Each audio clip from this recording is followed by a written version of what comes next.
ఇది పెనుభూతం. ఇప్పుడు దీన్ని పెట్టుకుని మేము రీల్స్ చేస్తున్నాం అంటున్నారు, దీన్ని పెట్టుకుని మేము దేవుడి మాటలు ప్రకటిస్తున్నాం అన్నాం. ఏమి తెలుసని దేవుడి మాటలు ప్రకటిస్తున్నారు నాకు అర్థం కావట్లేదు.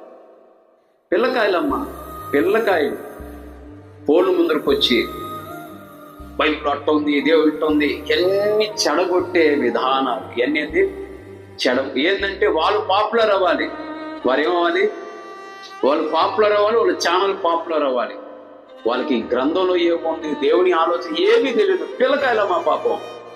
వాళ్ళు ఏమన్నా ఏం అరుస్తామని చెప్పండి. చిన్నపిల్లలు మీసాలో గెట్టాలు వచ్చాయి అంటే వాళ్ళకి, కానీ ఎదుగుదల లేని పిల్లలు, మెచ్యూర్ లేని పిల్లలు ఫోన్ మీదకి వచ్చేసి ఆ వాక్యులు ఇట్టుంది, ఆ సేవకుడు ఇట్ట అన్నాడు, దీని వివరణ ఇది, ఆ దాని వివరణ ఇది, ఏం తెలుసని మీకు శ్రద్ధగా వెతకకుండా, పరిశుద్ధ గ్రంథంలో ఏ రాయకుండా శ్రద్ధగా వెతకకుండా మీరు యూట్యూబ్లో, ఇన్స్టాగ్రామ్లో మీకు నచ్చింది ఏదో చూసేసుకొని దానికి నచ్చినట్టుగా మీకు నచ్చినట్టు దాన్ని అన్వయించి మాట్లాడడం వల్ల చిన్నని మార్గాలు మీరు చెడగొట్టే వాళ్ళుగా మాట్లాడుతున్నారు. మీరు మారుతున్నారు. దాన్ని బట్టి దేవుని ఉగ్రత మీ మీద దిగుతుంది. జాగ్రత్త.